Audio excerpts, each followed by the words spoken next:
teman-teman semuanya, selamat datang di channel Dr. Mom Indonesia.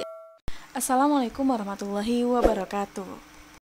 Seperti yang tertera pada judul, kasus investasi bodong yang berkonsep agama sudah banyak memakan korban. Terbaru, ada PT Kampung Kurma yang ujungnya malah membuat nasabah jadi rugi. Bisnis Kampung Kurma ini dimulai pada tahun 2017. Promosi pun gencar dilakukan melalui berbagai media sosial dan tak jarang melibatkan selebritas. Bentuk bisnis yang ditawarkan adalah investasi lahan dengan skema 1 unit lahan seluas 400 sampai 500 meter persegi yang ditanami 5 pohon kurma. Dengan janji keuntungan 175 juta per tahunnya. Pihak PT Kurma mengklaim pohon kurma tersebut akan mulai berbuah jika telah memasuki usia 4-10 tahun dan akan terus berbuah hingga 90-100 tahun usia pohon tersebut.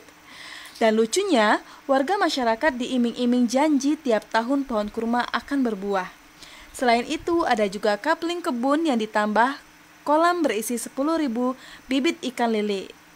Manajemen Kampung Kurma menjanjikan hasil besar dengan pengelolaan dan perawatan pohon selama 5 tahun dan pembeli akan dapat bagi hasil secara syariah. Lokasi yang ditawarkan untuk dijadikan perkebunan kurma yakni di wilayah Jonggol, Tanjung Sari, Cirebon, Jasinga, dan Cianjur. Dengan nilai keuntungan yang fantastis tersebut, tak sedikit warga tertarik menanam modalnya ke bisnis perkebunan tersebut. Pada tahun 2018, drama pun dimulai. Imbal hasil yang dijanjikan tidak kunjung diwujudkan oleh PT Kampung Kurma Group. Ratusan mitra atau nasabah atau investor tersebut kecewa dan meminta mereka untuk mengembalikan dana pembelian lahan kafling tersebut. Karena merasa tak puas mendengar penjelasan dari pihak pengelola bisnis, masyarakat pun melaporkan kasus ini ke polisi. Pada tahun 2019, OJK memberhentikan perizinan dikarenakan telah menawarkan imbal hasil yang tidak rasional dan juga tidak ada transparansi pengguna dana investor tersebut digunakan kemana. Lalu, bagaimanakah akhir cerita dari investasi lahan di Kampung Kurma ini?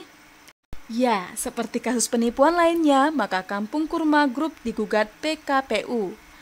Permohonan PKPU itu pun memberikan kesempatan kepada PT Kampung Kurma Jonggol untuk mengajukan rencana perdamaian yang akan ditawarkan dalam rangka melindungi kepentingan konsumen secara keseluruhan, yakni kepastian serta kesanggupan dari perusahaan untuk menyelesaikan seluruh kewajiban berupa serah terima kapling Kampung Kurma kepada para konsumen. Tak tanggung-tanggung, kerugian masyarakat mencapai 333 miliar. Pada akhir November 2020, Bareskrim Polri telah menaikkan kasus status perkara dugaan tindak pidana investasi bodong Kampung Kurma Group dari penyelidikan ke penyidikan. Meskipun belum diikuti penetapan tersangka, perusahaan tersebut diduga telah menipu sebanyak 2.000 orang nasabahnya dengan nilai kerugian mencapai 333 miliar. Dan bagaimana nasib para nasabah atau mitra atau investor selanjutnya?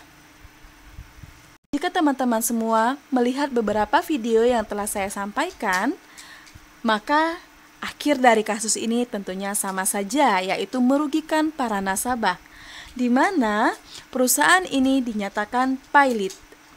Dan terkait kewenangan aset PT Kampung Kurma Jonggol ada di tangan kurator yang telah ditunjuk oleh Hakim PN Jakpus yang nantinya akan dibagi kepada para nasabah dan tentunya ini tidak akan mencapai 100% uang nasabah, bahkan malah tidak mencapai 50% atau bahkan bisa lebih kecil.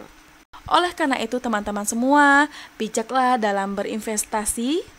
Jangan mudah tergiur dengan keuntungan yang besar, karena pada prinsipnya investasi adalah high risk, high return, yang artinya investasi yang memberikan imbal hasil yang lebih tinggi tentunya akan memiliki resiko tinggi.